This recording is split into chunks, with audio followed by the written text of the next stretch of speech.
tense new video tonight. A North Fort Myers man was arrested for pointing a shotgun at his neighbors. Thank you for counting on Gulf Coast News. I'm Peter Bush. And I'm Christy Soto. Gulf Coast News reporter Madison Adams is walking us through this altercation.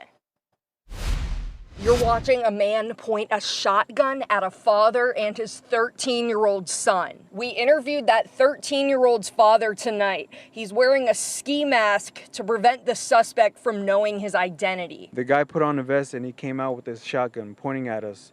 And then when he pointed at us, we ran and we recorded him pointing the gun at us and we gave it to the cops. Lee County deputies say Bart Backer pointed multiple shotguns at several of his neighbors. This happening here on 6th Way in North Fort Myers Tuesday afternoon. Deputies say Backer was wearing military-style body armor. After pointing a gun at neighbors, he shot his gun into the air and ground several times. I was bringing in a mattress and my son was right here. And that's when I heard the first shot. It was a boom.